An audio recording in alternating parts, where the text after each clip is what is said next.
I think we are live. Hello, everyone. This is Dwight Woods, the Jeet Kune Rebel, and welcome to the Jeet Kune Dialogues, episode number 320. This is an open discussion on the topic, and if we broach any of the topic of what makes Jeet Kune unique. So, as you're logging in, if you'd be kind enough to say where you're logging in from, hit the like button and feel free to continue doing so throughout the dialogue. If you're catching the simulcast over on the YouTube, please be sure to like, subscribe, and hit the notification bell as well. But of course, the best thing you can do is to share this video and spread the word about the Jeet Kune dialogues.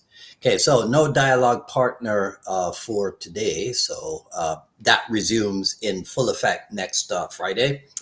And you guys will love my first guest for January.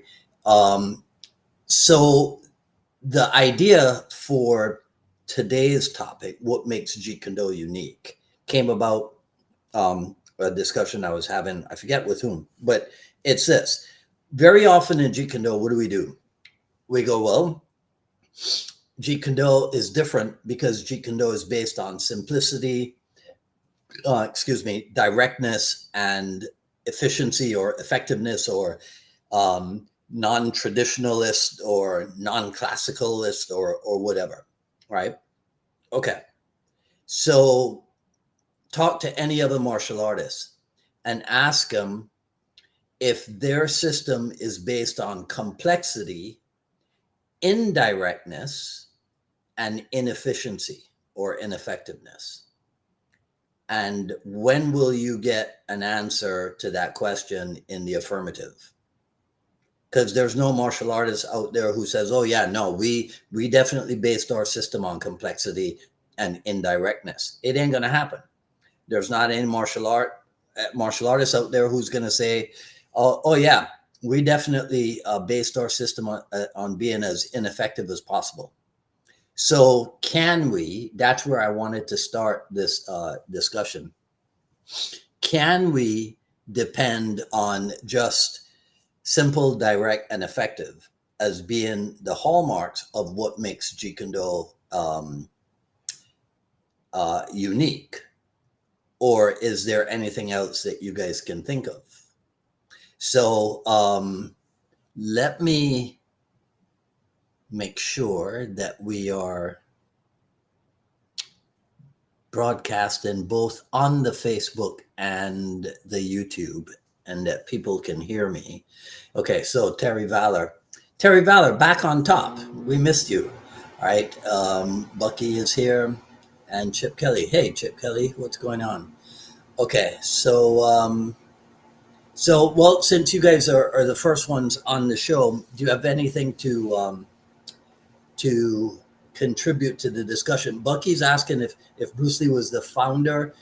Um, let's see, the founder, or okay, because you wrote of Bucky, but I'm pretty sure what you mean is the founder or the creator of Jeet Kune.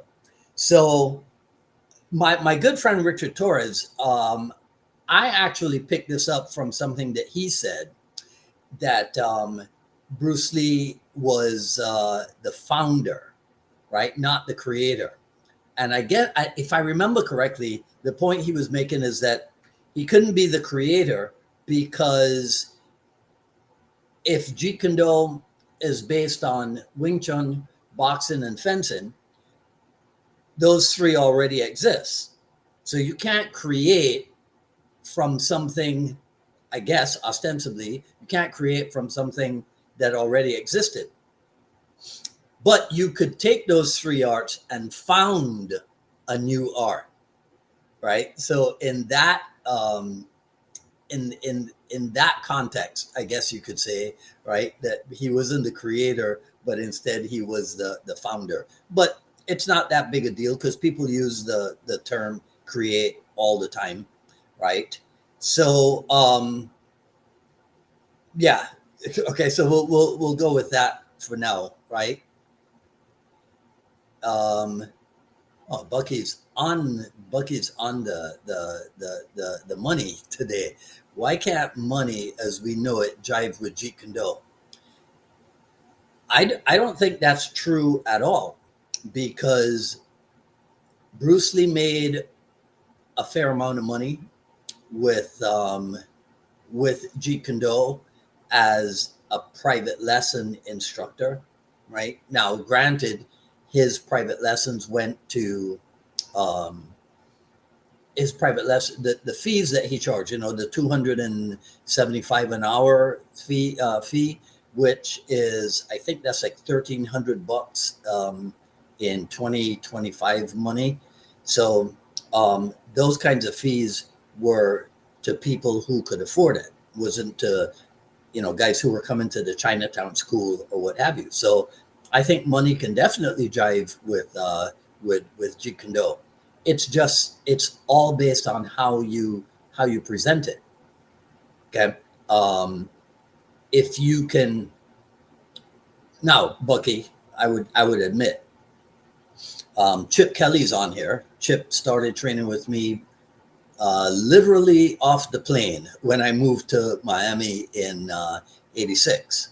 So Chip was there when during the heyday of the '90s, perhaps, when late '80s, early '90s, when Jeet Kune could sell itself, right? People just had to be made aware that there was a Jeet Kune establishment in town, and they would show up. And sometimes in droves, they would show up. So there's always been money that you could make in Jeet Kune.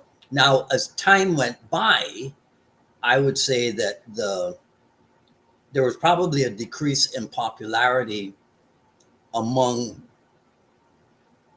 every other martial arts system because of the increase in popularity of Brazilian Jiu-Jitsu in the persona of the UFC. So when Royce Gracie won UFC 1, that put Gracie Jiu-Jitsu or Brazilian Jiu-Jitsu on the map, and people started to flock now in droves to BJJ establishments, and that had an effect on the entire martial art industry. Okay, now arts which had their own vehicle of promotion, otherwise known as competition, they probably did not suffer as much. So Taekwondo, because maybe by '93, I don't remember the years, but maybe it had been featured as a whatchamacallit, an Olympic sport. So Taekwondo had always had the competitive aspect. Sport karate always had the competition aspect, and so those systems maybe didn't suffer as much as like maybe a kung fu system, right, which didn't have competition. So sport karate, combat sports, right, and then because of the UFC, combat sports started to become even more popular in the persona of Muay Thai. Now, Muay Thai had always been a martial art and a combat sport. So the thing is that those things. I mean, look at the BJJ / Muay Thai component today, which is pretty much the essence of MMA, right? BJJ for the ground and Muay Thai for the stand up, and so there's always money to be made. It's all based on how it is that you present it, right? So let's move on. No doors now, Terry. Okay, good. That'll keep you safe. Hey, Nick. When I finish here, Nick, I will send you the address for tomorrow, right?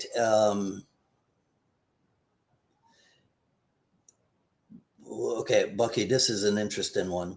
What is the high quality of artfulness that JKD aspires towards? That's an individual thing, right? JKD by itself doesn't aspire to be anything. It's the human beings who animate Jeet Kune. So if you're talking about something like that, right? Yeah. See, so Jeet Kune by itself, no martial art by itself can do anything. That's why it's like, but my good friend Richard Torres got into a little thing with somebody the other day that I guess I started because it was about Muay Thai and the elbows of Muay Thai. And he ended up asking somebody if they really believed that Muay Thai was superior to Jeet Kune Do, right? Well, no martial art is superior to any martial art in the sense that, well, the arts don't exist without the people.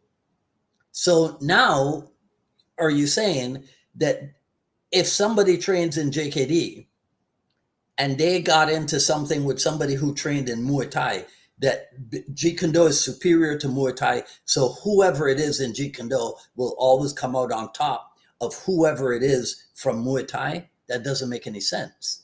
It's an individual thing.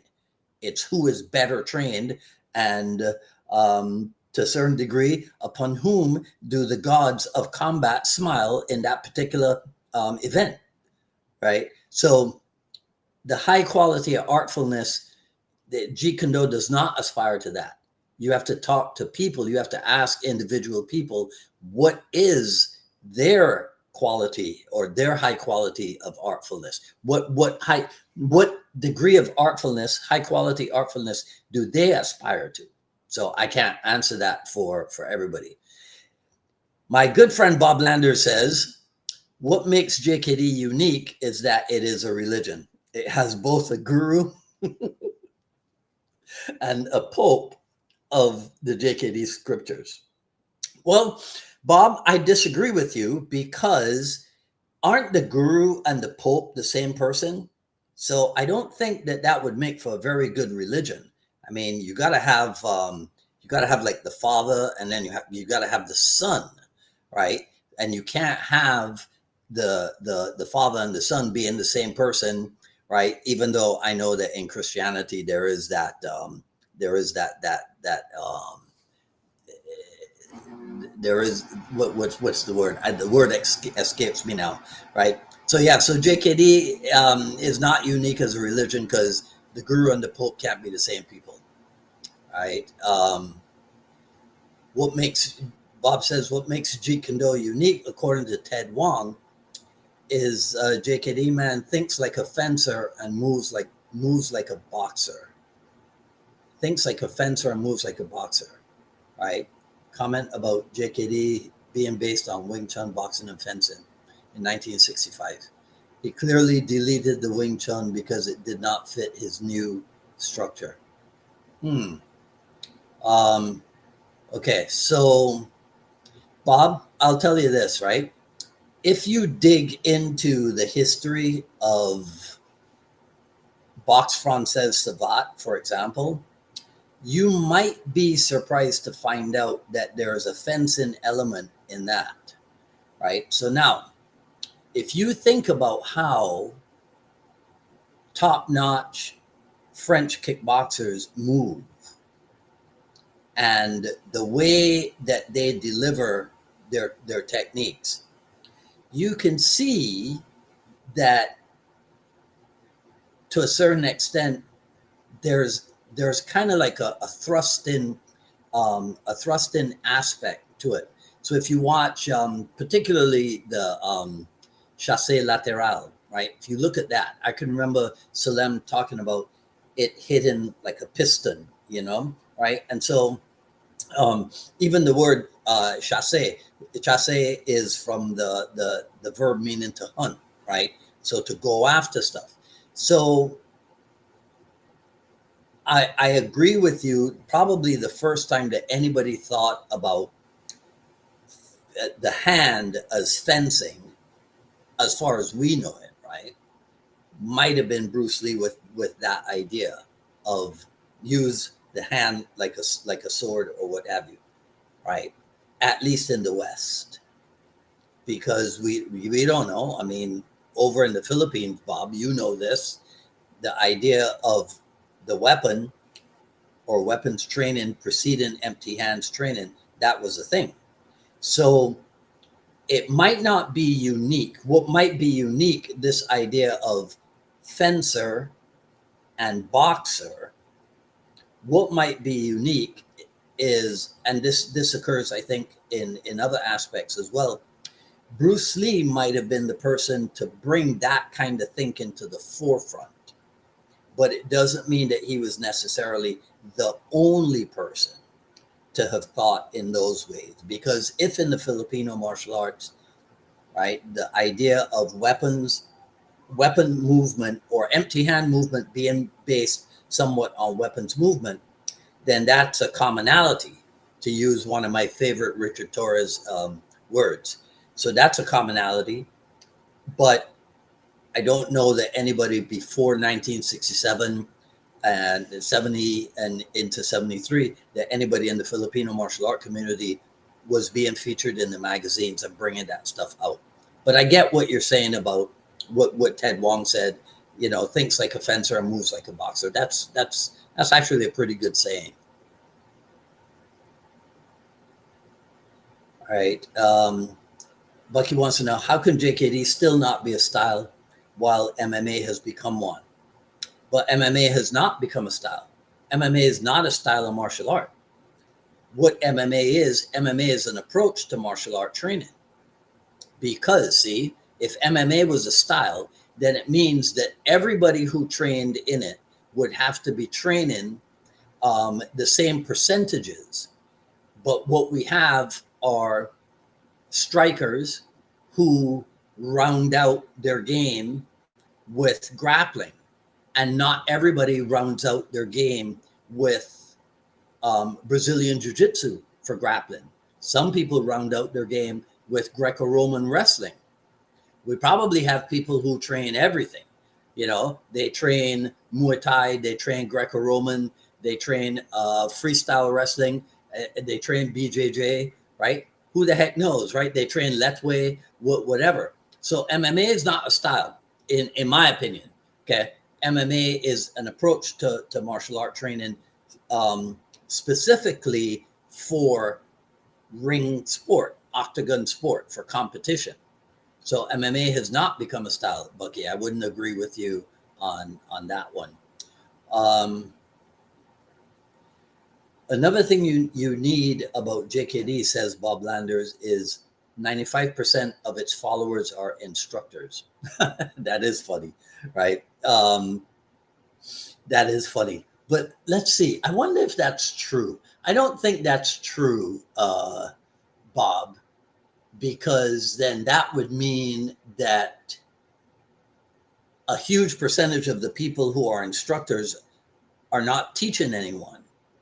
If most of the people in JKD, it's a good joke though.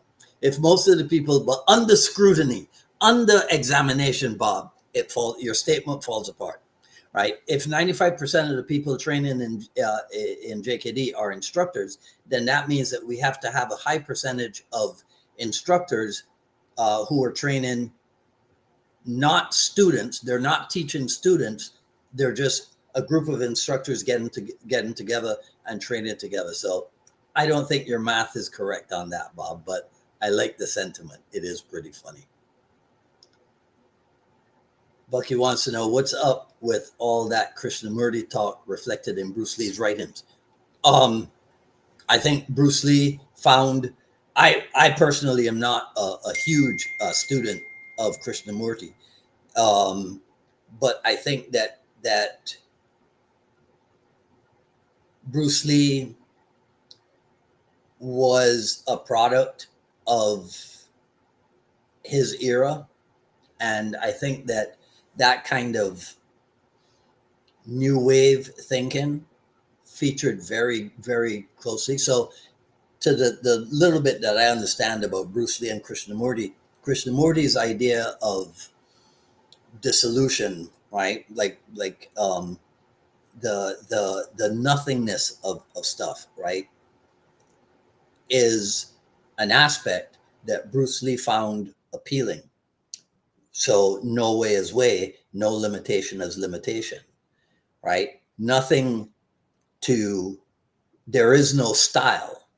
So if there's no style, there's nothing for me to teach. So it's not so much my teaching you as it is my helping you to bring out what's already inside you. See, that's a lot of esoteric stuff, right?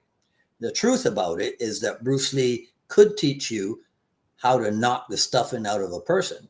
But even Bruce Lee himself said, there's a quote somewhere around there that talks about Jeet Kune isn't so much about knocking the stuffing out of another guy as it is about knocking the stuffing out of your ego.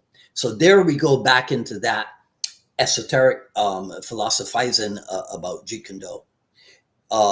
But Bruce Lee was a very physical person. I mean, come on, right? So it is. That's why I forget. I don't know who coined it, but I like the term, so I appropriate it from time to time. Jeet Kune is philosophy in action, right? I think I've heard Cass Magda use that. I think Jerry Poteet also used that, and probably a lot of other people, right? So it is that balance, that duality, Bucky, that balance between philosophical and physical, right? That balance between, being a nice, even-tempered person, except for when you fight, and then you're like a lunatic, you're like a maniac, and then you revert to being a nice, cool gentleman, right? That type of thing. So yeah, the Christian, there is somewhere online, Bucky, let me see. There's a few, well, there's at least one article. I'll see if I can find it immediately. And it might have been published by Black Belt Magazine or something. All right. So let's see. If we look up, that's it. I think it was an article from Black Belt Magazine by well, this guy's name might be Robert Collet, right? But it's called, look it up, Bucky. It's Krishnamurti, the spiritual force behind Bruce Lee. So you can even download the PDF of it. That's what I just found. So check that out, Bucky, and that'll probably help you a lot. Bobby Lander says, and finally, the most unique thing about JKD people is they are not. But we're talking about, Bob. We're not here to assassinate people. We're talking about what makes the art of Jeet Kune unique. Come on, man, you can do better than that, right? They're not real martial artists. The JKD thing is just an expansion upon their true nature of being zealous Bruce Lee fans. Well, Bob, you're talking about yourself to a certain extent, because you are, to the best of my knowledge, a zealous Bruce Lee fan.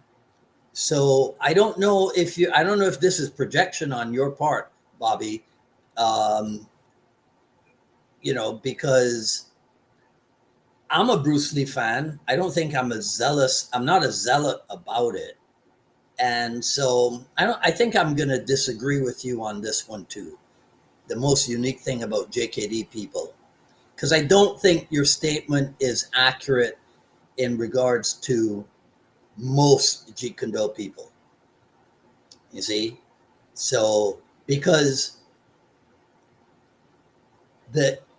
being a JKD practitioner and also being a zealous Bruce Lee fan might be a generational thing. If you're from the 70s, the 80s, maybe. But the kids that might be getting into martial art now at age 20 or what have you, so they started in 2004. I don't know. I don't think that those people might be zealous Bruce Lee fans. I think those are people who are choosing to train in a particular establishment based on how good a job that establishment does of convincing them that this is the place where they should spend time and money and energy.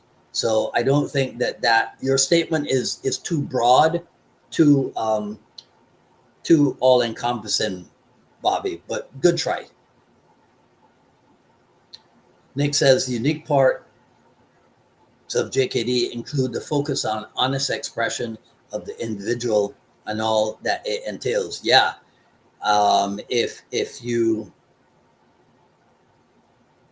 because Nick, Bruce Lee was a pioneer in the whole thing of going from the classical approach to martial art, where, you know, like in tournaments, for example, they didn't make contact. So scoring points in tournaments was based on the opinion of the judges that had such and such strike connected, it would have been effective. And so we'll award you a point. So the no contact thing, that was one of the aspects that made Jeet Kune unique. Not, again, unique at the time, because we know that at least 30 years before Bruce Lee was making contact in his training in the mid to late 60s in America, in Japan, there were martial artists who had already constructed bamboo body protectors and headgear and gloves and shin gear and what have you. And so they were already engaging in full contact martial art practice in Japan. But again, unique to us here in the States might have been Bruce Lee. Let me show you what I'm talking about here, if I can find it. Yep, I think that's it. Hang on one second. Let's see.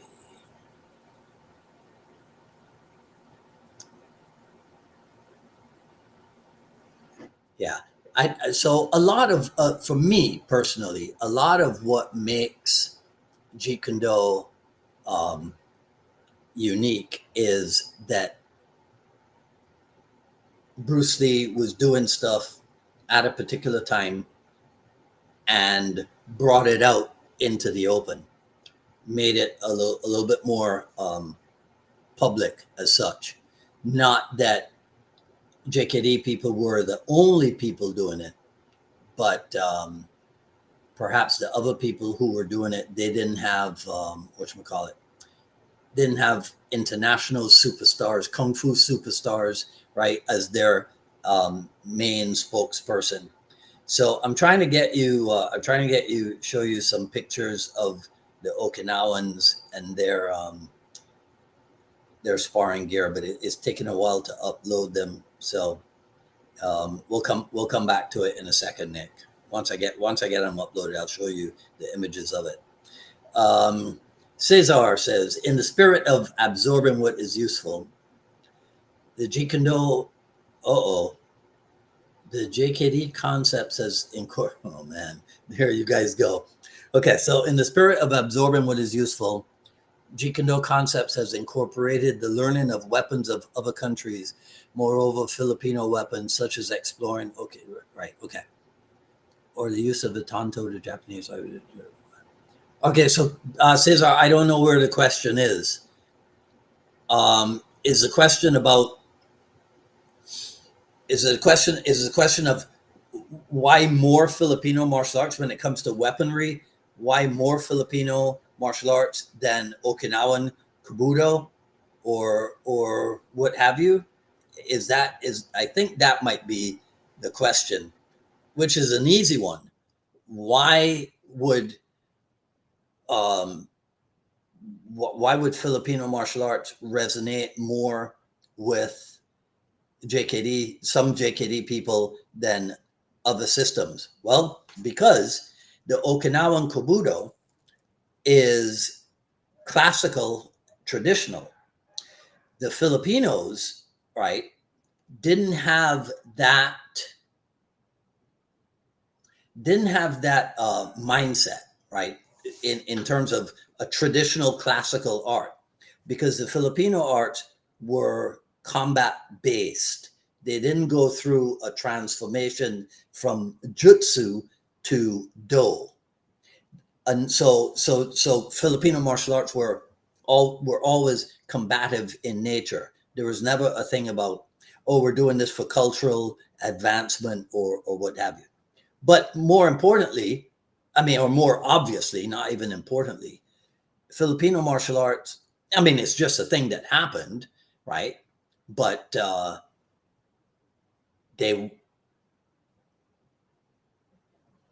Inosanto is Filipino American.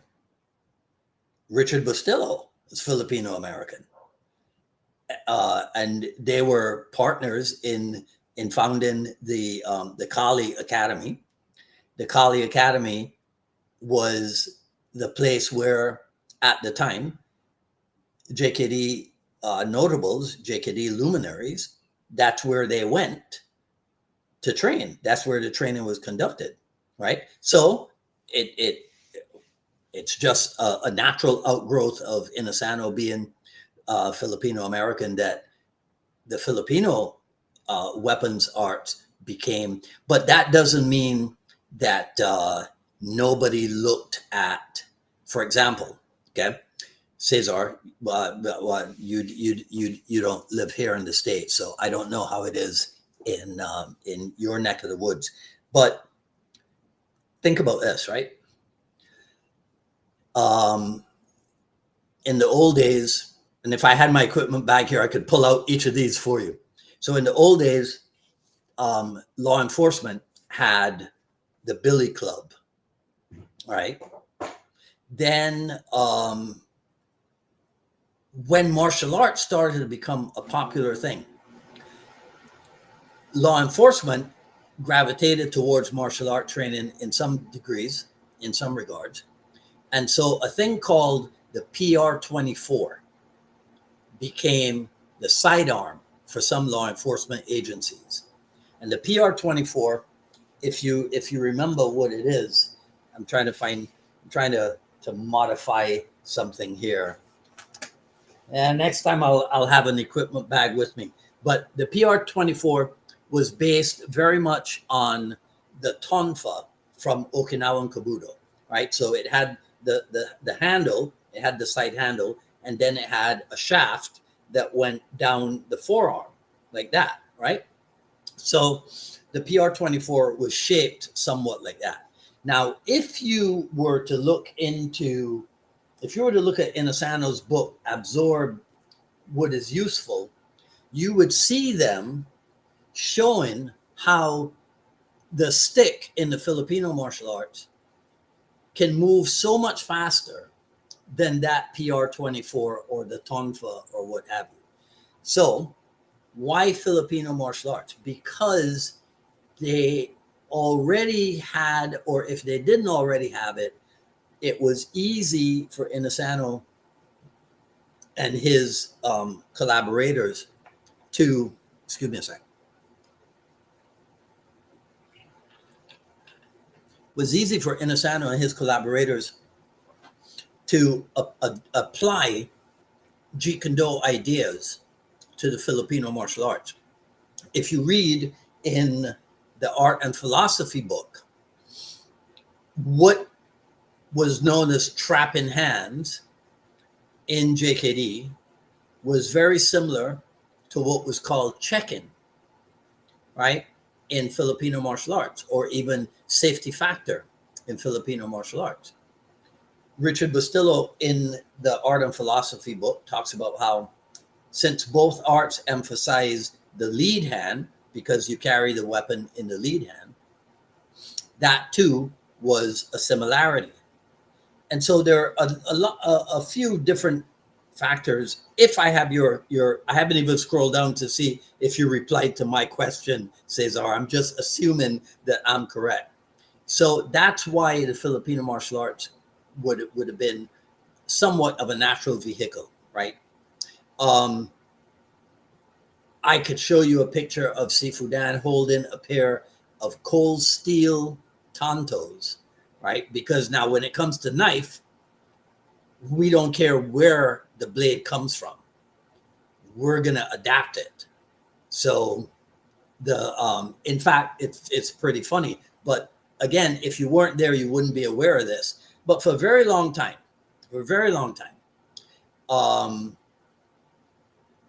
if you were going to a seminar where Filipino martial art was going to be taught, a lot of people didn't have any other type of training knife than a tanto, because Filipino type blades were not yet on the market. Now you could get a pair of rattan sticks because that was easier to do. Okay. So, over the years, I never bought the tanto. I preferred to use the shorter, what we call the daga, the shorter Filipino stick, until they started making the wooden knives. And then you did that. And now we're up to fiberglass, aluminum, rubber stuff, and what have you.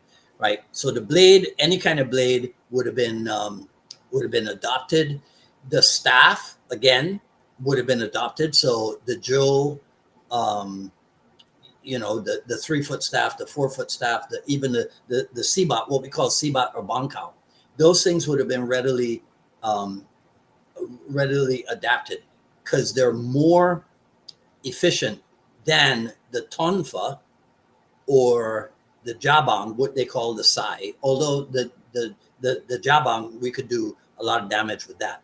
So the thing about the PR24 again would be, rather than holding it like this with the thing down here, you grab the shaft itself and you use that like a stick, right? Okay, so I've spent long enough on that, and I don't even know if I was answering what you were interested in, Cesar.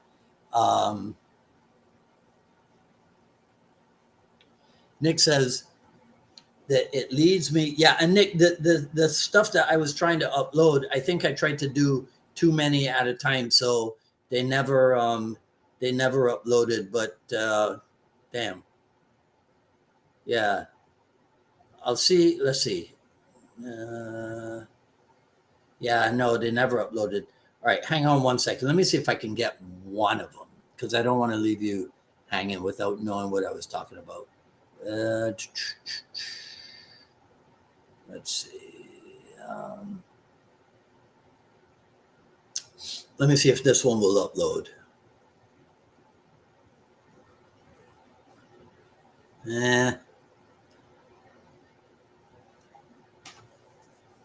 No, something's going on with the upload thing here on this. Yeah, we won't get to it. Anyhow, so Nick says, which leads me to see it as a martial art which fits in with time, adapts, and I guess it's at least honest about utilizing aspects of a martial art. Yeah. Now we're talking about something that could make Jeet Kune unique, because it is not a fixed system. It is free to adapt with time. You cannot automatically say that about traditional systems or classical systems. There are martial art methods out there that pride themselves on essentially doing things the way that they have always been done, because they have a strong sense of tradition, right? And so the art is passed on in a particular way and has been passed on in this particular way for centuries, right? So JKD is different in that regard. So that is something that could make it. Yeah, Bruce Lee said to change with change is the changeless state, which is what? That's a prescription for keeping up with combat, let's say, right? As combat itself evolves. So yeah, so that's a good one, Nick. That does point to something unique about Jeet Kune. Yet obviously there must be a framework with which we build, for sure. Yeah, it's never. That's why when people talk about, oh, the Jeet Kune concepts, people, they use add what is specifically your own to add styles to Jeet Kune or what have you, right? That's why that's ridiculous, because you cannot change the framework of Jeet Kune and still call it Jeet Kune. So anything that you investigate, anything that you absorb, has to fit in with the Jeet Kune structure or the Jeet Kune framework. If it doesn't, then that's what is supposed to be rejected as being useless in that context. It doesn't mean it's useless for everybody. It's like when Bruce Lee said that kata, right, was worthless. Bruce Lee didn't mean that the millions of people in the world who practice kata are wasting their time. He was talking about for himself. You see, so when you absorb what is useful, you absorb what is useful in the context of that which works for you. Okay. Same thing with rejecting what is useless. It doesn't mean that if you decide that something is not personally suitable, that you're making a statement for the whole world, or that you're even making a statement for your Jeet Kune colleagues, because you might not be able to make something work, but another guy might be able to make it work.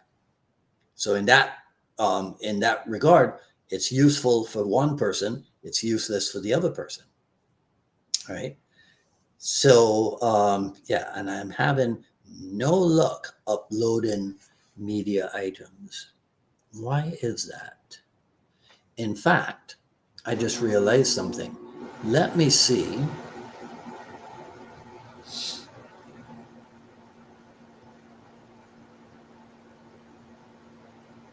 So this works. The crawler that I just put on the screen works.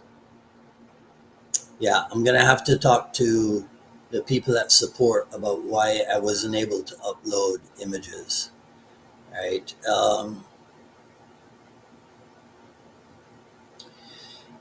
Bucky says, do you consider artfulness to mechanically repeat something again and again? No, because you can't say artful and mechanical, Bucky.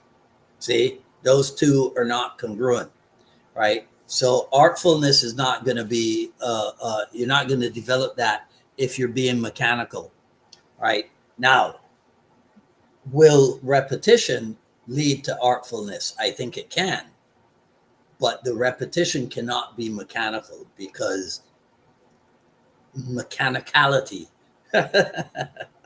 right, does not lead to artfulness. So no.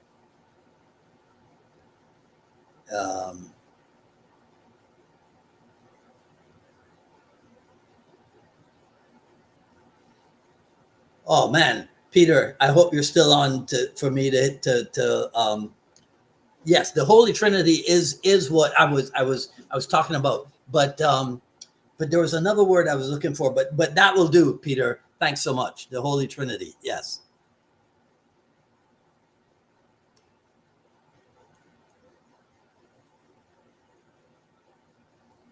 Okay. And Peter says JKD can't be a religion because we can't all agree on what it actually is. No, in that context, Peter, Jeet Kune definitely qualifies to be a religion. That's a good one. That's a very good one, Peter. All right, so Cesar, I'm not sure why your question keeps repeating.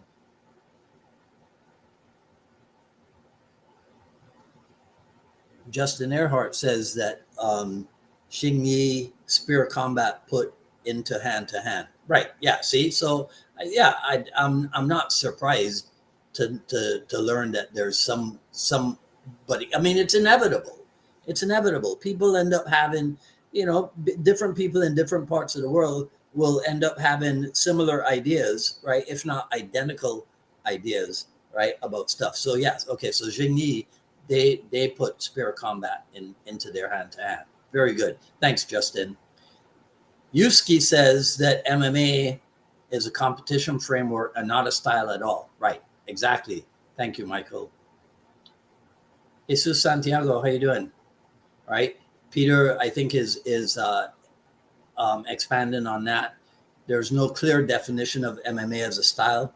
It's a collection of martial arts techniques, training. I'm sorry, a collection of martial. I sound like Karen Bass. It's a collection of martial arts techniques, training tailored to the specific rules of an event. Yes, thank you, Peter. Right.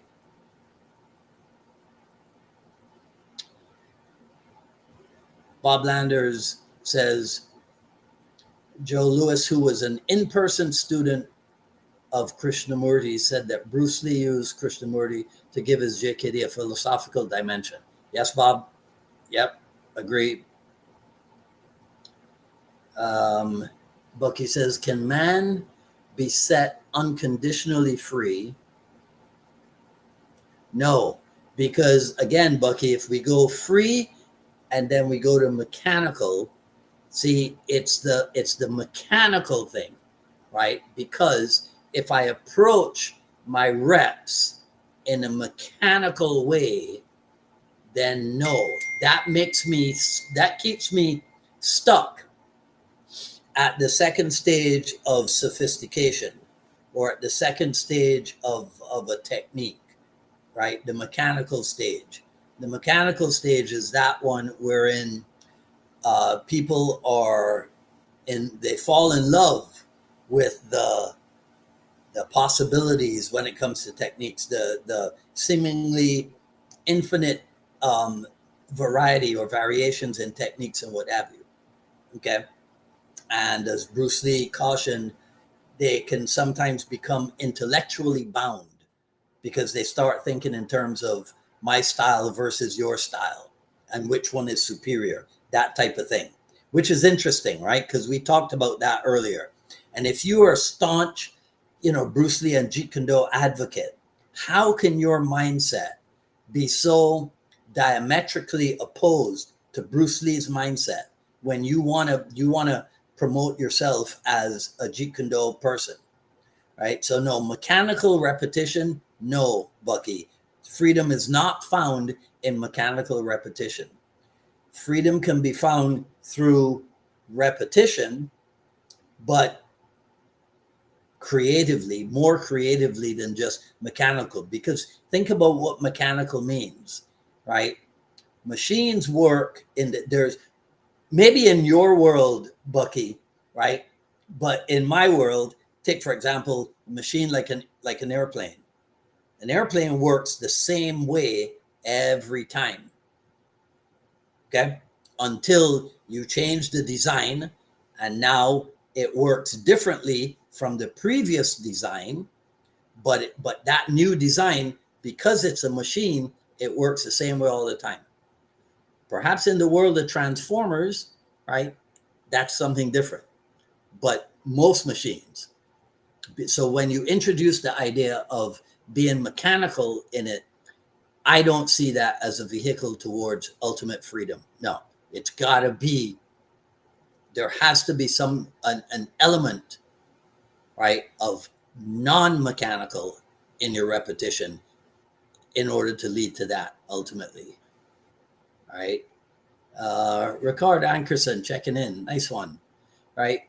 Yuski, literally every religion on the planet has followers who disagree. So yes, right. Yeah. I mean, right. So I personally would not go out there and start promoting the way Bob Landers seems to want to do, promote Jeet Kune Do as a religion.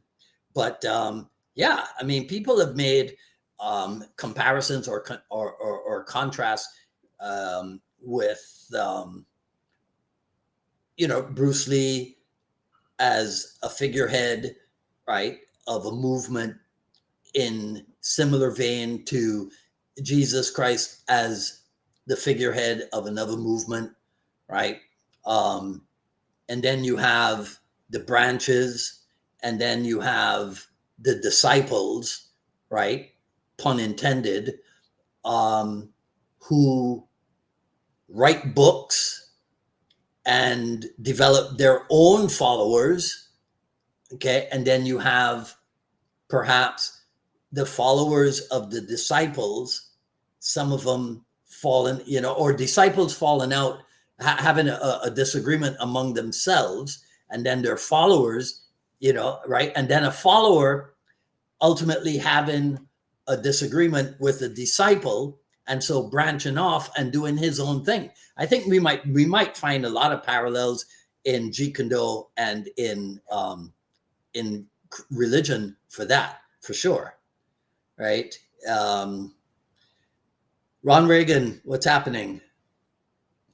Okay, Joe Lewis was also a follower of Nathaniel Brandon. He told me Brandon's stuff is way beyond anything the martial arts has to offer as far as personal growth. Okay, he's allowed. He's allowed, right?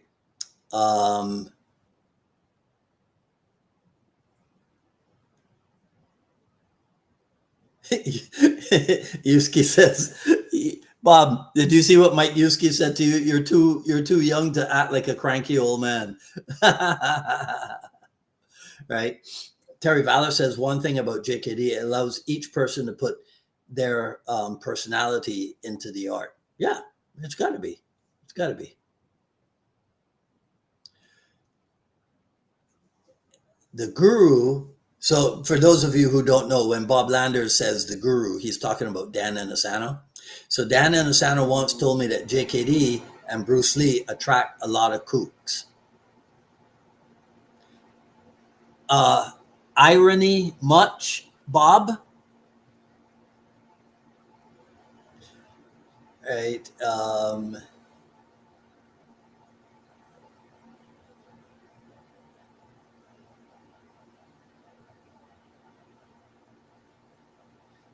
Again, Bob said, I don't think Inosanto has a great deal of interest in Japanese martial arts.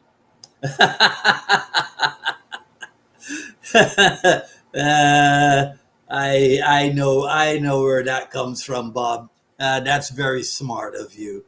That's very smart of you.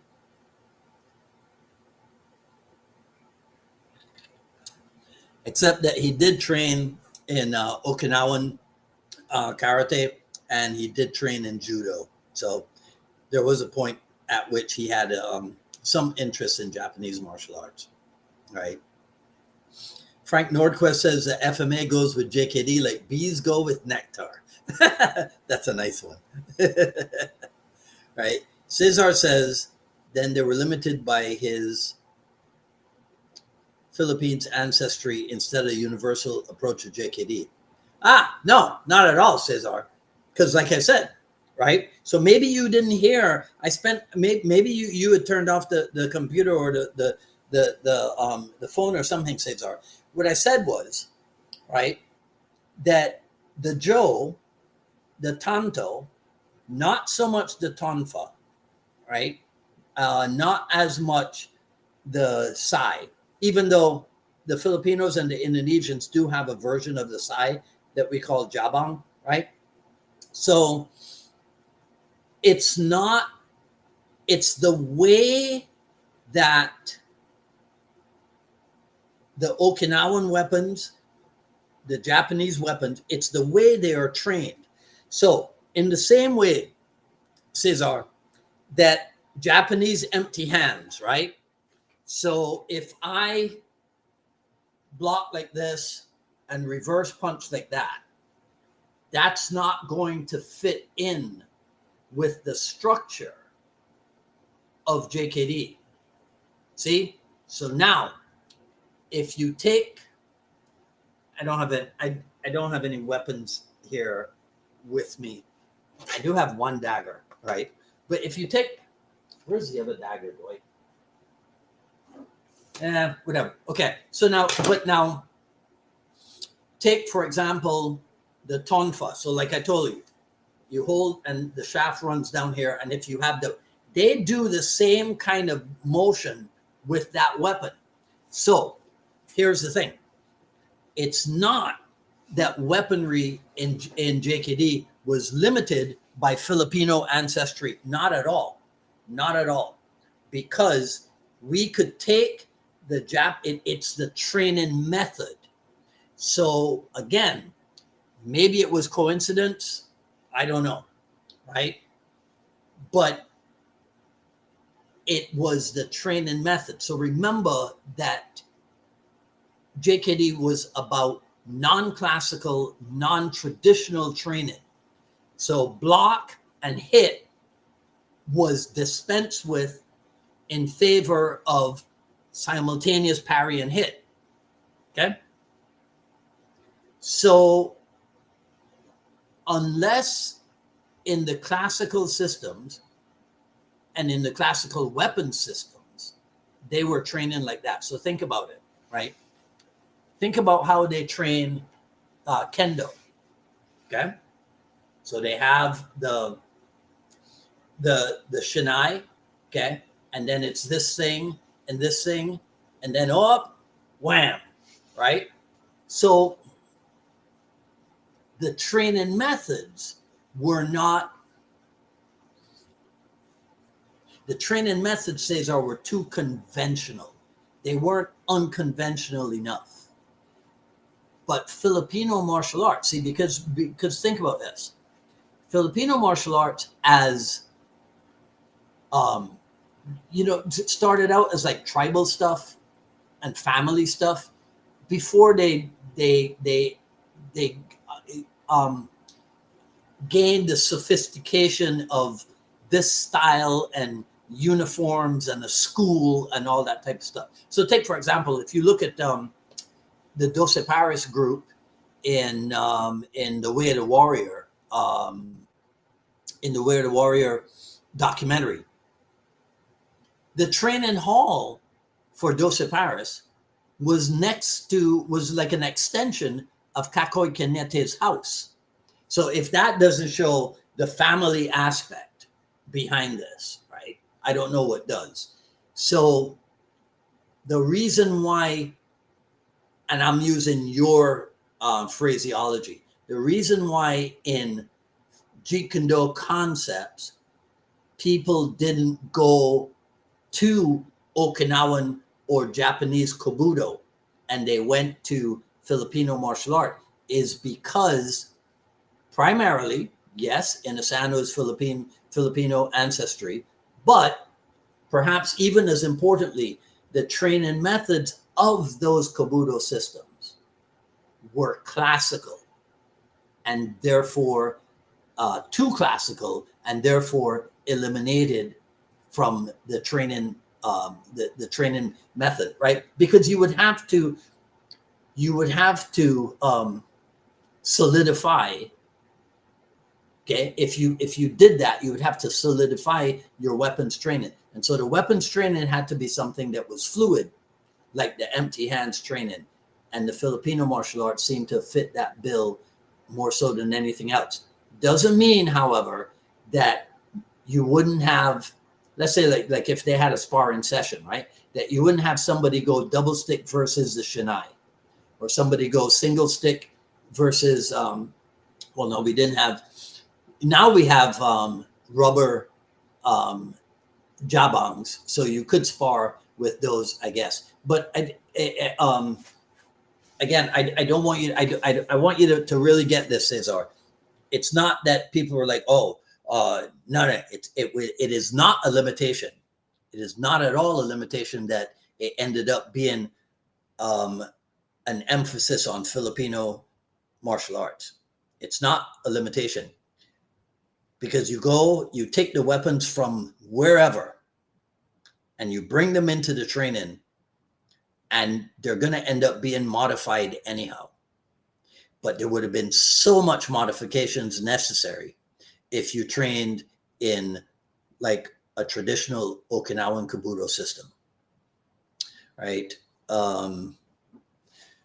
So Scorch says, what makes JKD unique to me is Bruce Lee's willingness to defy the conventional wisdom of traditional martial arts. Scorch, you could come take place, switch places with me and do as good a job as I do, right? Sifu Lee refused to adhere to techniques that did not work. Yeah, right? That's it. That's it. Magazine Retriever says, I like the Tonfa battle. Right? Between the married couple in the movie Heroes of the East. Oh my God. That's so true. So if you guys don't know this movie, Heroes of the East, I forget when it is that we were talking about it, but I think somebody asked me, magazine, maybe it was you, somebody asked me about like favorite kung fu films or something, right? And we talked about this one. Yeah, Heroes of the East, known in some markets as Challenge of the Ninja, I think, because Yatsuaki Kurata ends up, I think he's like the final fight scene or whatever, and he ends up dressing up like a ninja or something. So I think it's known as Challenge of the Ninjas in some markets. But yeah, all the fight scenes in that thing are like phenomenal, man.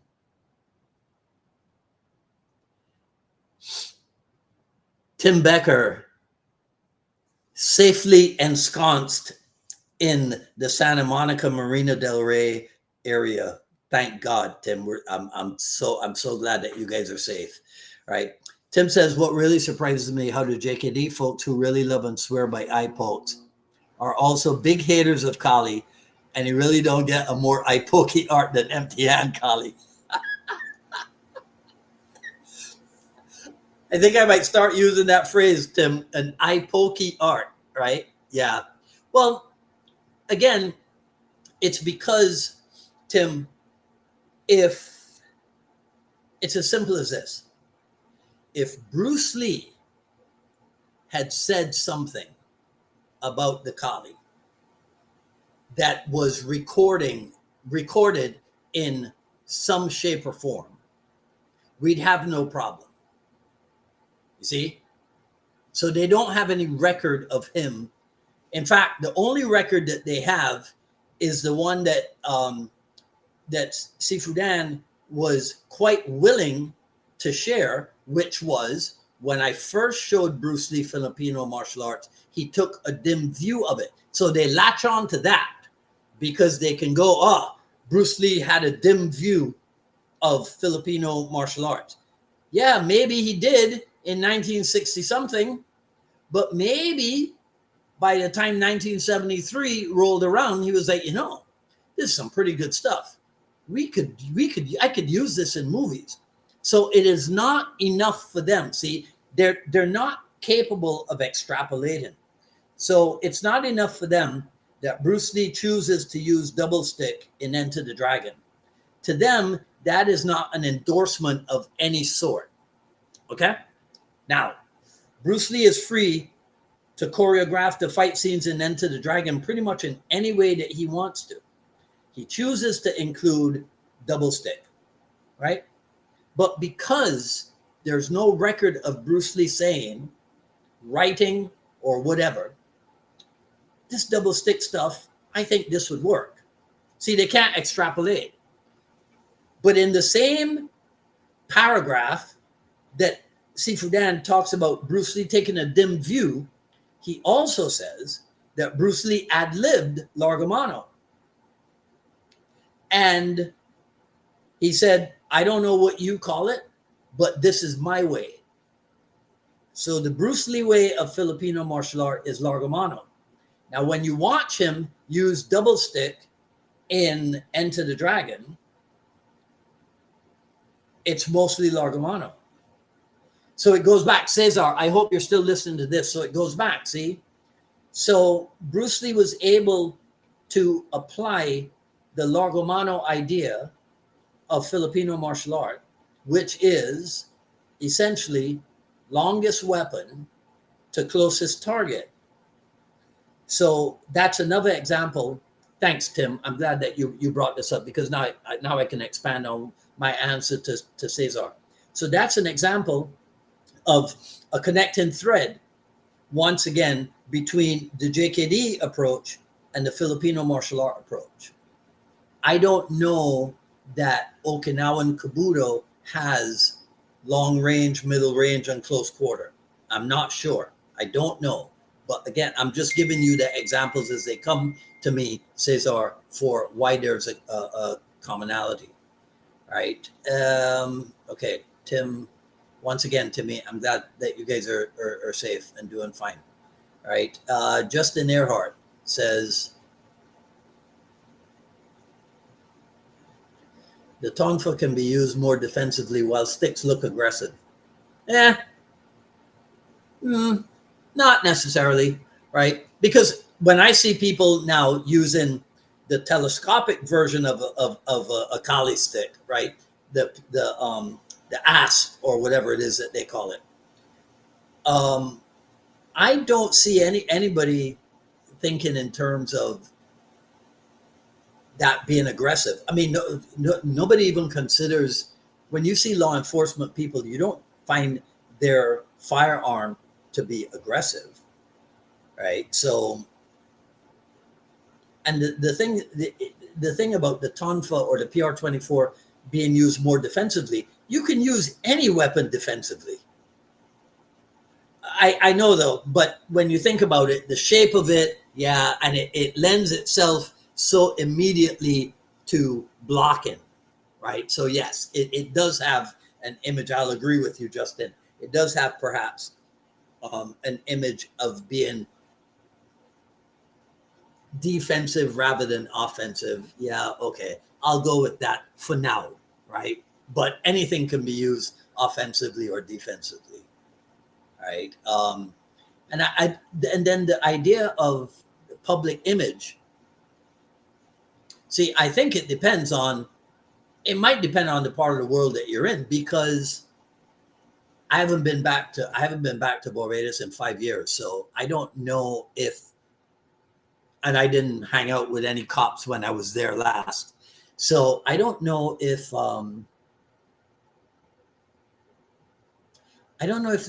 if they still carry the nightstick, you know, but it's possible that they still do. I mean, look in the UK, it's only the armed police that have firearms. So everybody there carries the telescopic baton. So, and I don't think at all that the British people consider that to be an aggressive weapon. I think the British people. So I think it's the culture, Justin, to a certain extent. Del Mountain says, I see Junfan Jeet Kune as the most influential hybrid fighting system of the 20th century. Although Kajukembo predates JKD by 20 years, it never took hold. Well, yeah, there's no way that it would take hold, Del, because it didn't have an international kung fu superstar as a promotional vehicle for it. So Kajukembo would never have become as popular, so to speak, as Jeet Kune, right? I will, however, pick apart your thing. This thing about hybrid fighting system. I would never use the adjective hybrid to refer to Jeet Kune, because a hybrid is when you put dissimilar elements, right? And not even together, because you kind of have to put them side by side, because they don't work interdependently. They work independently. That's what a hybrid is. So hybrid it sounds like a word that you could use to describe Jeet Kune, but it really isn't, because of that simple fact that gas and electric don't work interdependently. Things in Jeet Kune are supposed to work interdependently, right?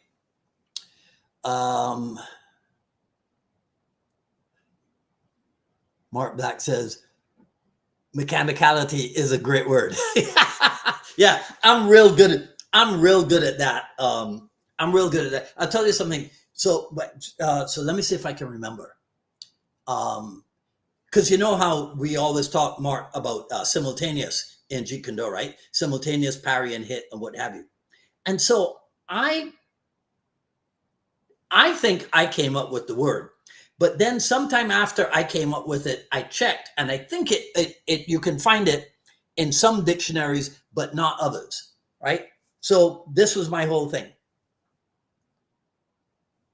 The adjective is spontaneous, and the noun is spontaneity. But as far as I knew growing up, the adjective was simultaneous, and then the noun was simultaneousness. So I started using the word simultaneity, like spontaneity. And as far as I believed, I made it up. But then at some point after I had been using it for a while, I looked it up and found it in somebody's dictionary. So I was crushed. But I had a knack. I still have a knack to a certain degree for doing stuff like that. Like I will make up a word and start using it when I teach, and then my students will catch on to it, and it'll become part of their vernacular, right, as well. Okay, yeah.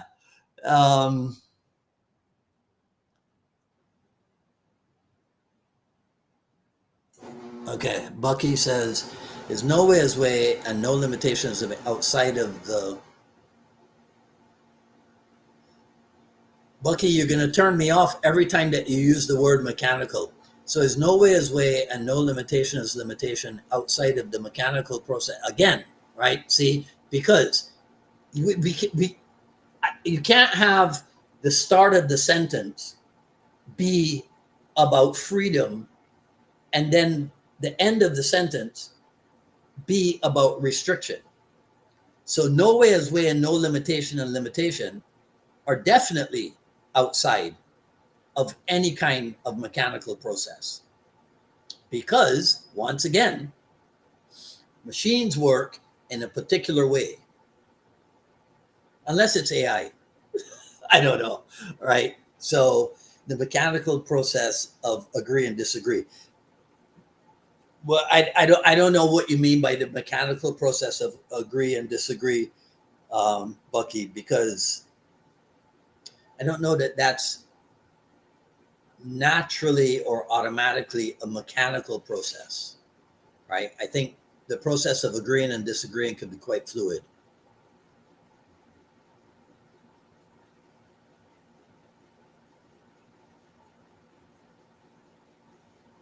JKD is unique in that it's the art of the setup. No, not at all. There's a bunch of things that make other arts the art of the setup. Mark Black says, "What makes JKD unique?" Bruce Lee. Well, yeah. I mean, in a certain context, because he's not the founder of anything else but that, right? So yeah, that's right, Mark. Frank says, "I look at martial art in pretty much the same way I look at weight training. There are a finite number of exercises you can do before your workout. No, I'm sorry. There are a finite number of exercises you can do before your workout becomes diluted and effective. To pick a routine and stick with it."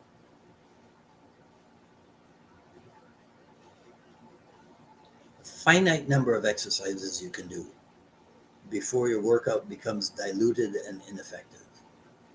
So pick a routine and stick with it. But Frank, don't people in the world of weight training, doesn't your body become accustomed or acclimated or whatever the correct word is, and then you have to change your routine again, even if it means going back to an old routine? Doesn't the body adjust, so to speak? And so um, you got to come back and do something different. Now this is a good one, Bucky. JKD is unique because Ron Reagan practices it. Now you're talking. Now you're talking, right? Bob says JKD's guru and pope are separate entities. Oh, Are they? I didn't know that, Bob. You got to tell me who they are.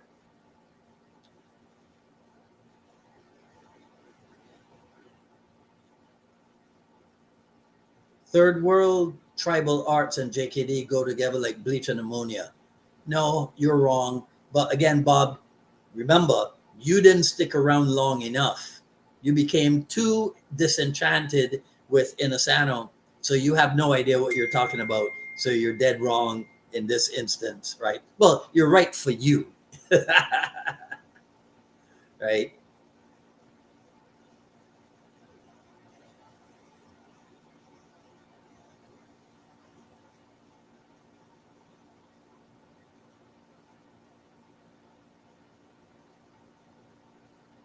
Ah, okay. All right, Tim, this is way long, so the whole thing won't show up, right?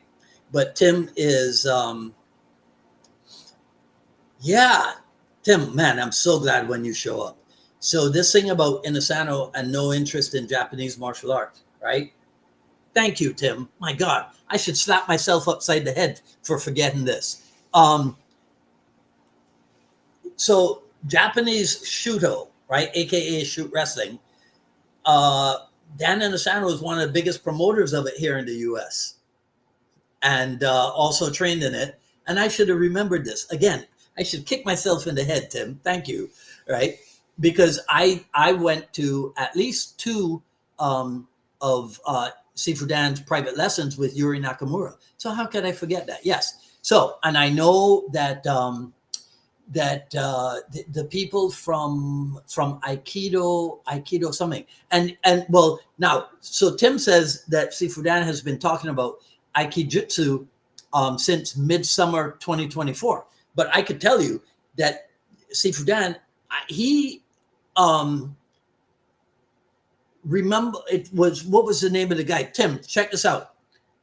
Bernie Lau from Seattle.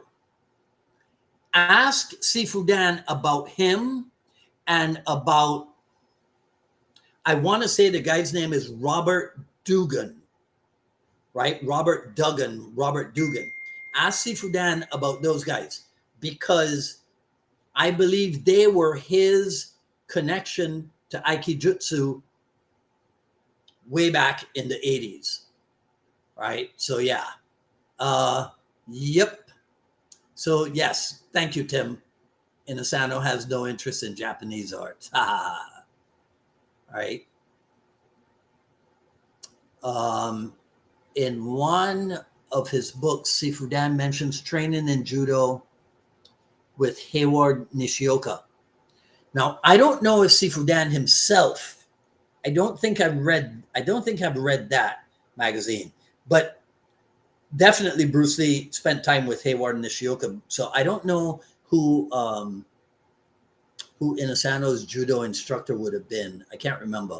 I may have heard the name, but I don't know for sure that Sifu Dan was referring, when he mentioned Hayward Nishioka, that he was referring to his training. I think he might have been referring to Bruce Lee's training.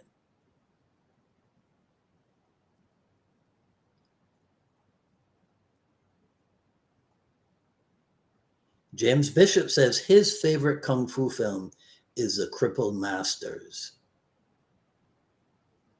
James, you're a strange fella. The Crippled Masters, right? Dell says, I think that Bruce Lee's use of Kali sticks in Enter the Dragon is evidence of his endorsement of FMA in general. Bruce Lee would not have played a character who knew and used ineffective weapons. I could go with that. I could definitely go with that, right? Scorch says, I hate telescopic batons. I've seen police officers bend these batons over a suspect in a fight, and the suspect just keeps fighting. Oh, man, that's too bad. I wonder where they hit him, right? Yeah. But, Scorch, I know we used to talk about this in, we used to have discussions about this when we would talk about, bad guys on PCP, for example, right? And You could hit them in the head even, right? And they could still keep coming. But then you mess up and you hit them in a joint, right? You hit them on the elbow, or you hit them on the wrist, or you hit them on the knee. And now, right, that changes stuff.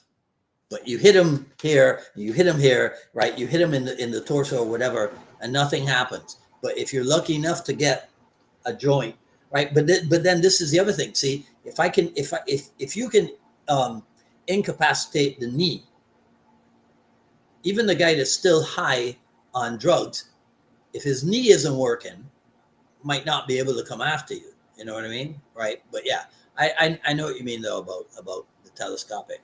But it's better that they use them than try to use the nunchaku, because I remember when this was let's see, 86, 88. I think this was 1988, and I trained I trained the guys from Homestead SWAT, and at the time they were looking into making the nunchaku like a sidearm, right?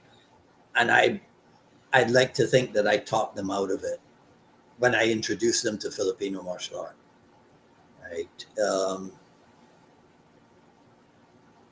Tim says a lot of people at the Inasano circles do study Kabuto and other Japanese and Chinese methods.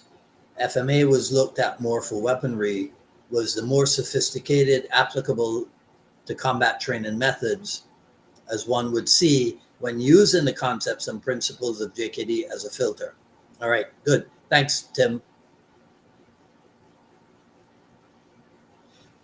I did karate as my first art, and the FMA weaponry training is so far beyond what was done in karate at that time. Thank you, Tim. Appreciate that. I love it when I'm backed up by my colleagues. Okay, so in the UK, the telescopic is illegal unless used by police. Ah, we have used tonfa in class. Ah, but is the walking cane, right? Is the walking stick illegal, Mark Black? Jeet Kune Bouncer says, why can't the JKD community agree what JKD is? That's not true. You have some people in the JKD community who agree that it's this, and then you have some other people in the JKD community who agree that it's that.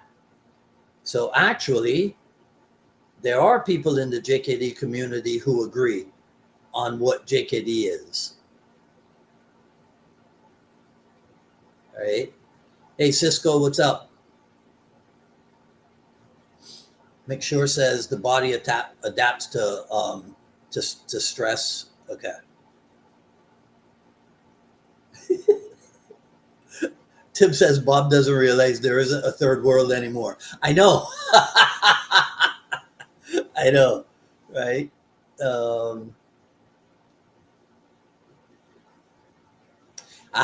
So Frank says my body doesn't adapt to the workout routine because I change the number of sets, reps, and weight over time. Okay. If I added even one more exercise to my routine, I would feel bogged down. Maybe it's just me. Okay. I get it, Frank.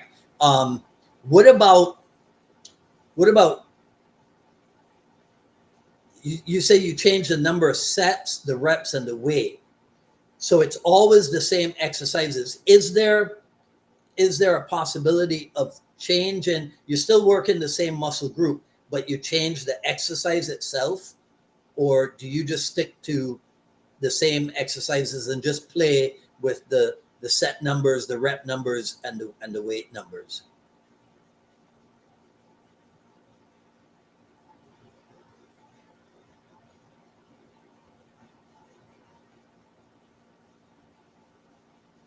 Ricard says the body changes every 12 weeks, so we need to change up the routines a bit. It can be as simple as just changing a few exercises. But in most cases, it's better to change the whole routine. Huh. Okay.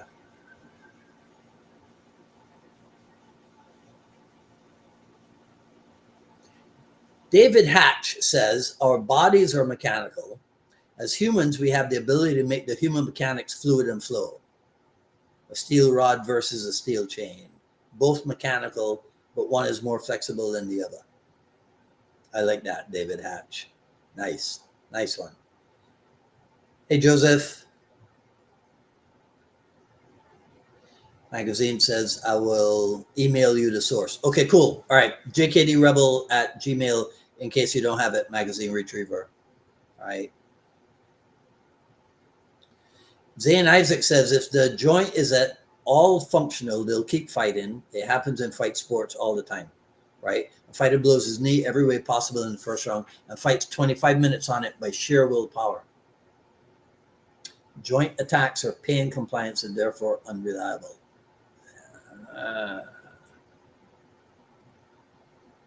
So we're talking, Zane, then about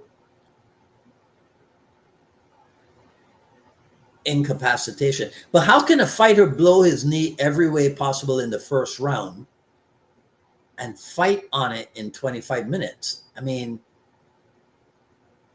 wow, by sheer willpower. Yeah, you know, Zane, those are some weird people you hang out with.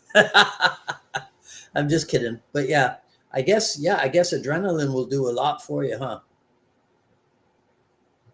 If the joint is at all functional, right? Yeah. So if you're not incapacitated, yeah. Okay, cool. Justin Earhart, let me keep an eye on the time. All right, I got to start wrapping this up. Justin says, typically in law enforcement, they give us tools and then limit the techniques we can use. Ah, okay. Well, yeah. I mean, heaven forbid, Justin, right? That they give you the tools and then give you the freedom to use them in the best way, possible, or in the best way that you see fit, right? Yeah.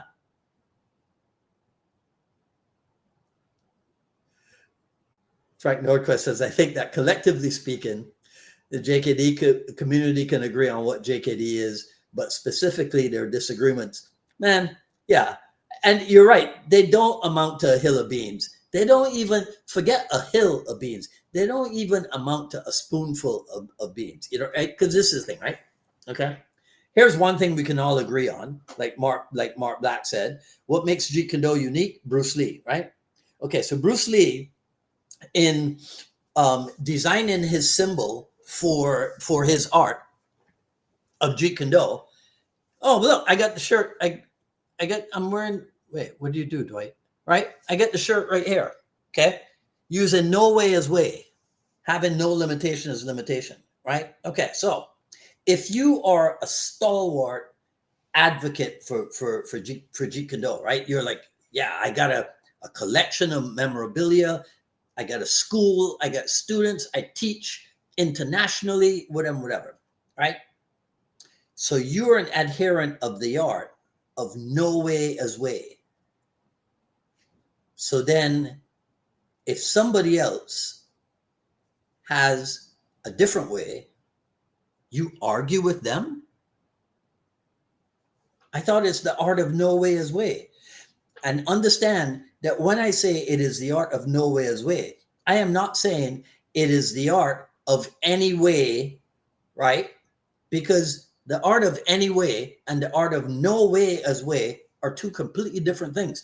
If you understand Jeet Kune Do philosophy, if you don't, then you'll have trouble, right? So that's why it doesn't even amount to a spoonful of beans. The argument is so stupid.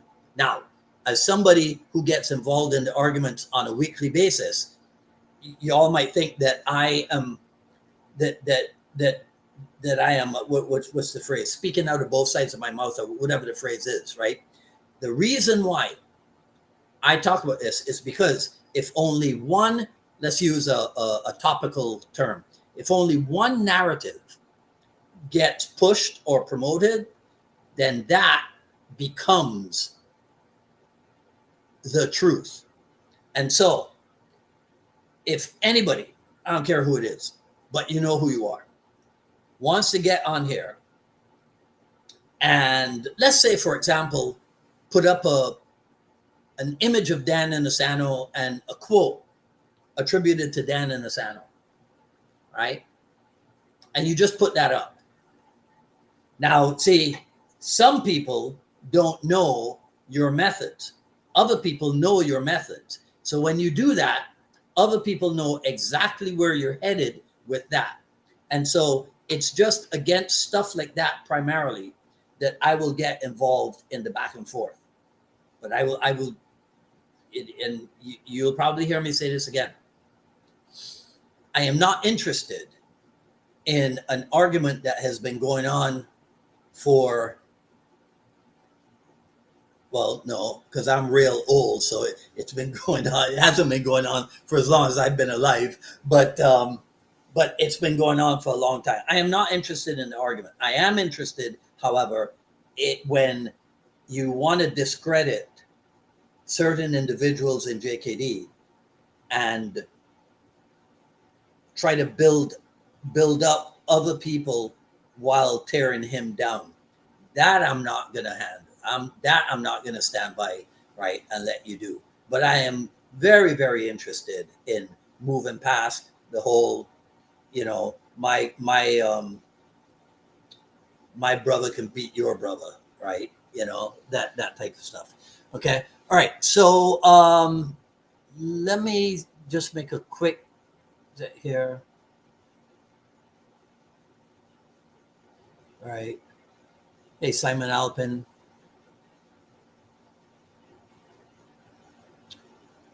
Zane says, I had a fighter break his hand. Yeah, but I'm still fascinated, Zane, and I believe you because it's you, that people can blow out their knees and still fight for 25 minutes, right? Breaking your hand. Yeah, I mean, even I could do that. Right? But yeah.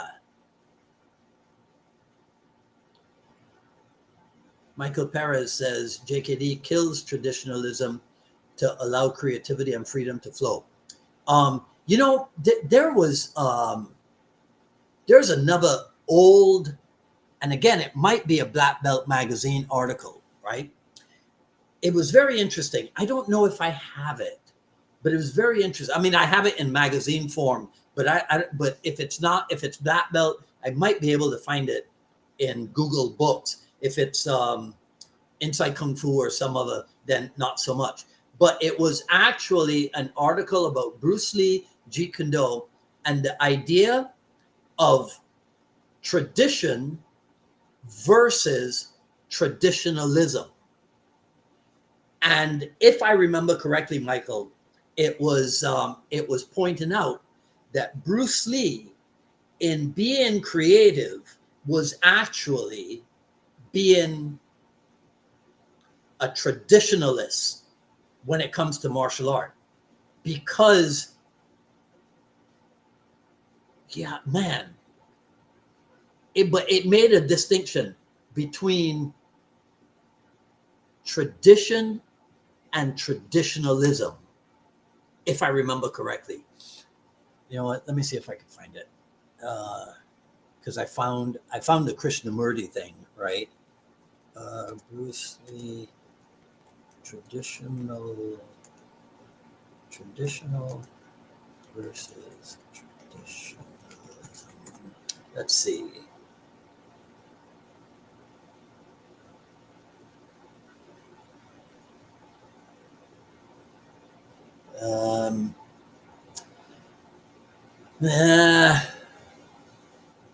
No, I don't see it here immediately. I'll have to look around in my files and see. Yeah, I'll have to look around in my files and see if I find anything, Michael. Right.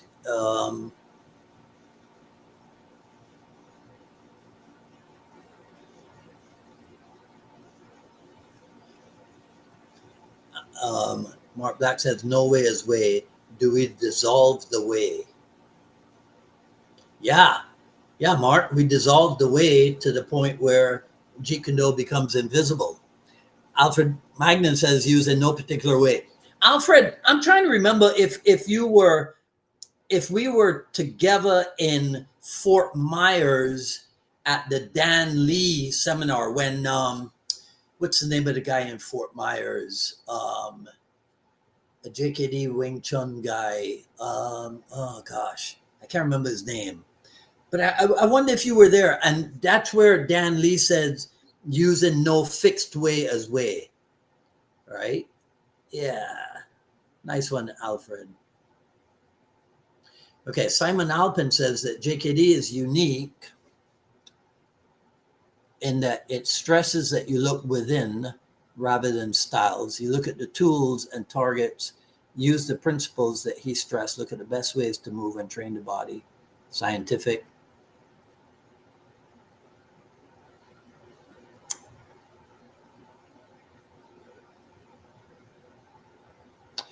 So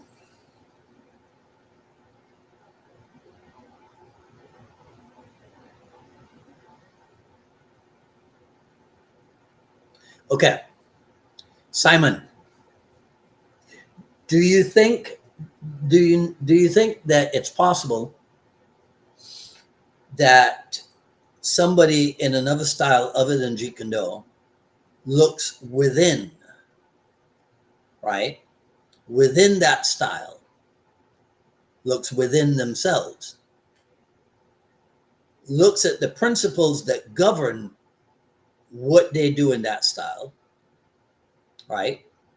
And they do it scientifically.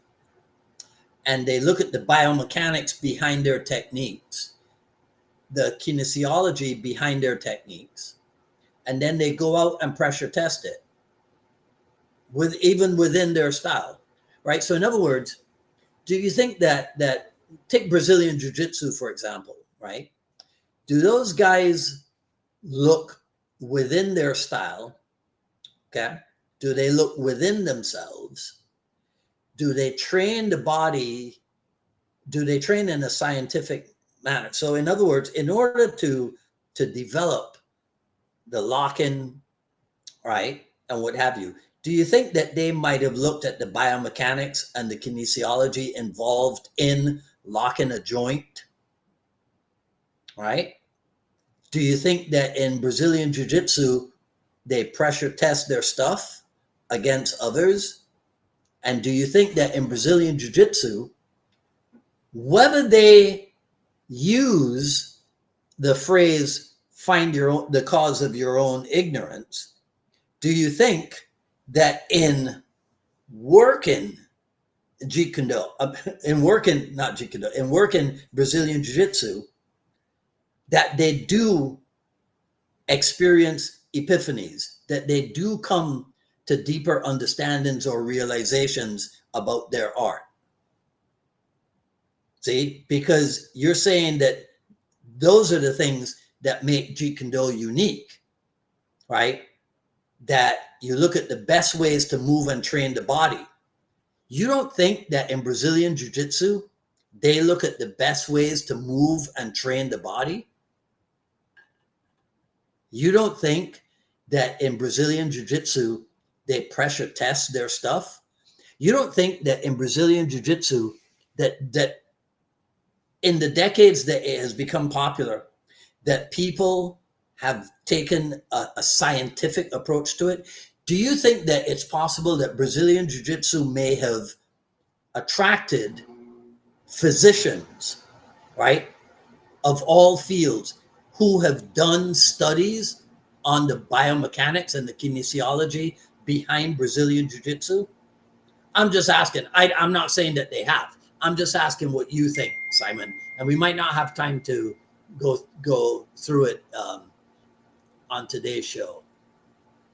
So Jeet Kune bouncer. So what's your opinion about this whole JKD brotherhood? JKD brotherhood.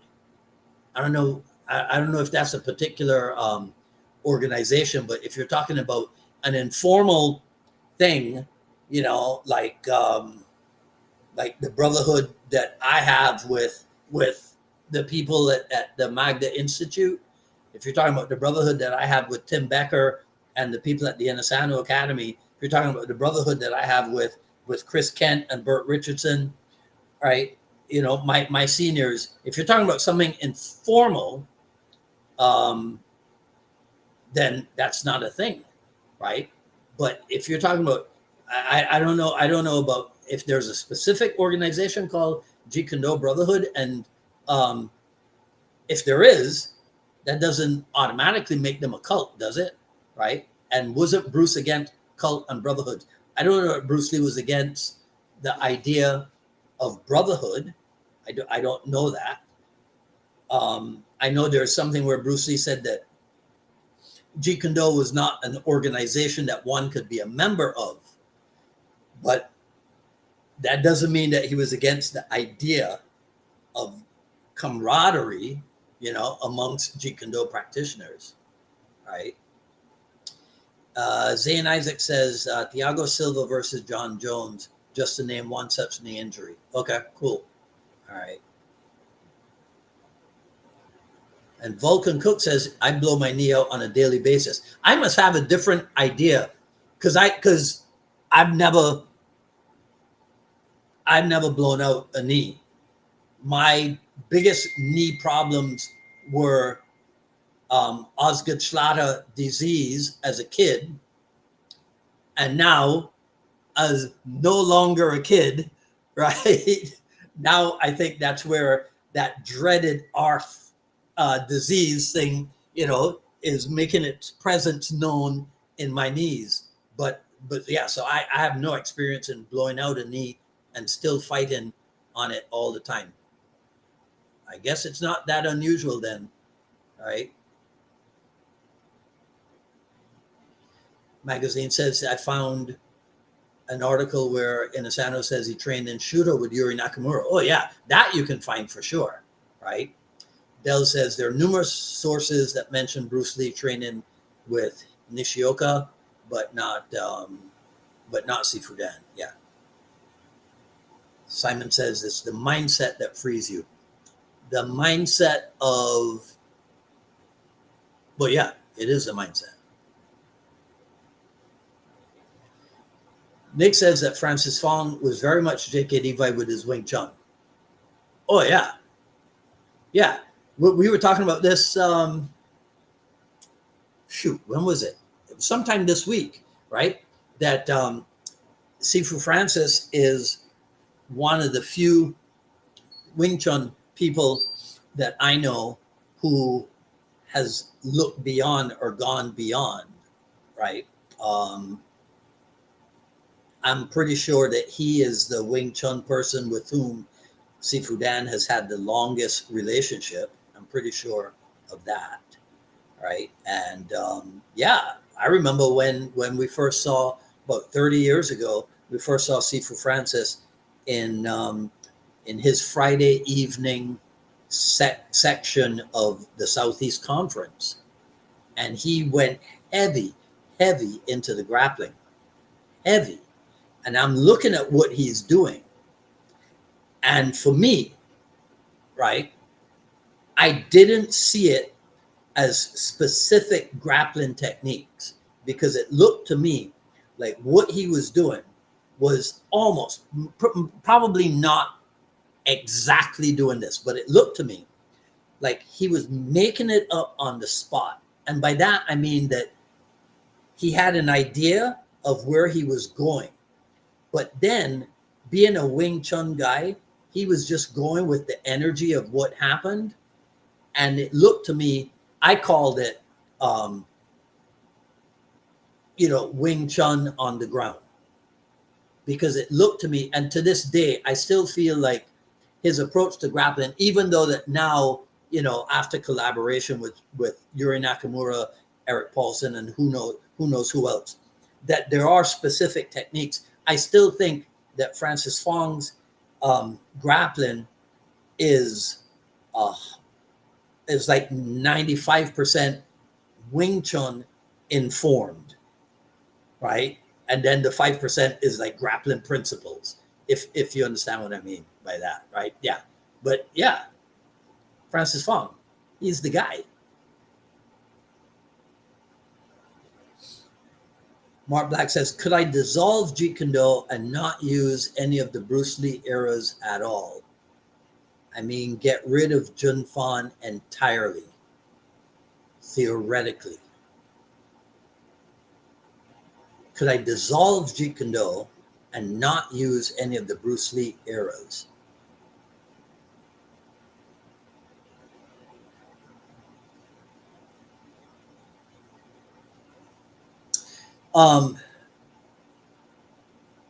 Get rid of Jun Fan entirely. Let's see. No, I can't.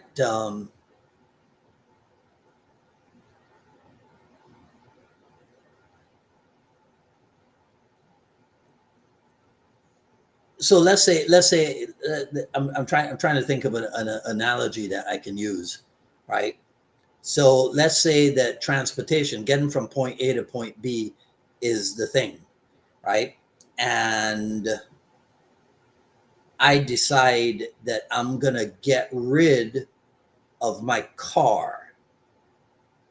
You see, I'm gonna get rid of my car, but I still want to go from point A to point B. So I'm gonna walk, or I'm gonna take the bus if I can, or I'll take the train if I can. I can't now still say that I'm using my car, because I'm not. So I can't get rid of the car. I can still be going from point A to point B. I just can't say that I'm using a car. Now, if I Uber, I can say I'm using an automobile. I'm just not using my own automobile. This is a good one, Mark. I can't answer this in the next 5 minutes, and in the time that it takes us to close up. But that's a good one. That's a good one. Yeah, I like that. Can I dissolve Jeet Kune to the point? So, okay, can I dissolve Jeet Kune? I think you can dissolve Jeet Kune to the point where, and you should dissolve Jeet Kune to the point where everything is instinctive and or reflexive, right? So now, so that's the, we're talking about the stages of a technique or stages of sophistication, right? So it's the return to the original freedom, but it's a return to the original freedom with the benefit of having evolved from the primitive stage and having gone through the mechanical stage and then come out on the other end, right? The stage of artlessness, right? So I think philosophically, yes, JKD can be dissolved, but I don't think that you could ignore, right? You can train the three eras and train to the point where you don't even know, right? When something happens, it hits. So you would have dissolved your Jeet Kune by that point. But I don't see how it's possible to dissolve JKD without having made use of one of the, or more of the eras, because without those eras, there is no Jeet Kune. But yeah, I like this one, Mark. I will think about this some more. All right. Okay. Simon says the JKD mindset can be applied to everything. You're damn right it can. Yes, Simon. The methods of attack, the methods of counterattack, all those things, right? Have those JKD principles, those JKD concepts have application outside of martial art. Yeah. Vulcan Cook said I had bad knees playing football in high school before I got into martial arts and JKD. Yeah. You and I belong to a similar club then. All right. Larry Hartzell said that Bruce Lee trained in the grappling arts with Jean LaBelle, Hayward Nishioka, and Wally J, but he did not mention Dan Inosanto specifically trained. Yeah, right. So this thing about Bruce Lee training the grappling arts with Jean LaBelle, right? I don't know. Okay, right. But the idea, I remember once this was fantastical. Somebody said, oh, Bruce Lee probably got a black belt under Judo Jean LaBelle, because LaBelle said that Bruce Lee was there for about a year, right? And so this guy theorized that Bruce Lee, the fantastic and quick learner that he is, probably got to black belt within a year under Judo Jean LaBelle. And see, and so this is the problem with bits and pieces of information, you know. And then this is the other thing. See, I was thinking about this today too. See, because if Bob Landers says to me that he heard from someone who was there that such and such thing occurred, right? That report, because I was there and I saw an interaction between two people, that doesn't mean that I know what caused the interaction.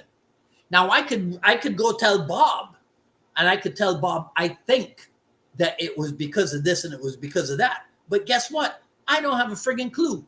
I don't know. You see? So when Jean LaBelle says that Bruce Lee trained with him for a year or what have you, unless you were there, right? Unless you went with Bruce Lee or you trained at Jean LaBelle's school, and so you happened to be in every class that Bruce Lee came to, or if it was private lessons or whatever, none of us know.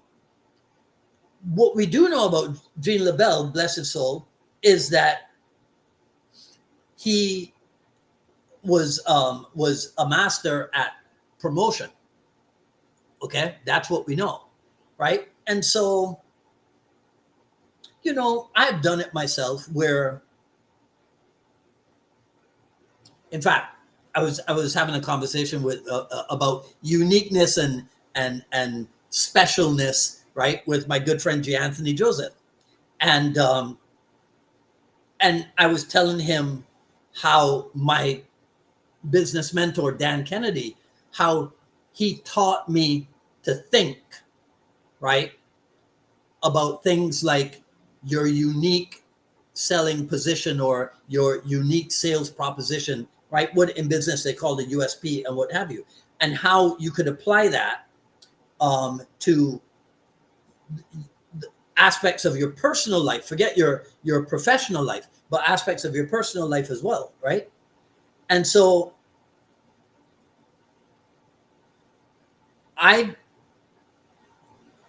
there's a story, right, that I tell.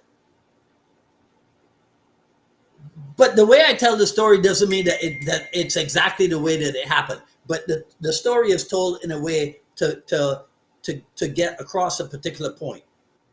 You see? So anyhow, so what I'm saying is, unless you were there, you don't know. We've seen the pictures, for example, of Bruce Lee in a black belt, right? When he trained judo, because people always talk about Hayward Nishioka and Jean LaBelle and Wally J. Like, I don't know what the extent of Bruce Lee's training with Wally J was. Okay. And I don't know if it was over a particularly long period of time. But what you seldom hear is about Bruce Lee training judo with Fred Sato in Seattle, right? Sometimes you do hear that Jesse Glover, right, who was a judo black belt, that he and Bruce Lee would have done stuff in judo or what have you. But you very seldom hear about Sato Sensei, right? So anyhow, I'm just saying all this stuff, which is why it doesn't amount, the arguments don't amount to a spoonful of beans. If you weren't there, you don't know, you can't really argue. Okay, you can't go, no, it's this way. You weren't there, you don't know, so shut up, right? Scorch says Robert Downey trained in Wing Chun. Yes. Now, Danny Terrell is somebody who would know about the Francis Fong stuff, and he says that Sifu Fong's grappling is Wing Chun expressed as grappling and is almost always based upon. See, what did I say?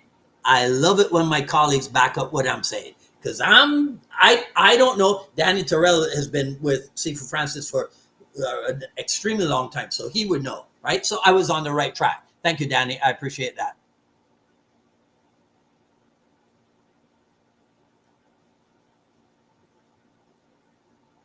And one of the leading ladies of the Jeet Kune era, right? Tanya Subing Monroe says you cannot dissolve part of the basics, and that JKD can be applied to life. And if, let me tell you, anybody would know, this young lady would know, my friends. Okay. All right. So, okay. So let me see. All right. I'm just going to go, uh,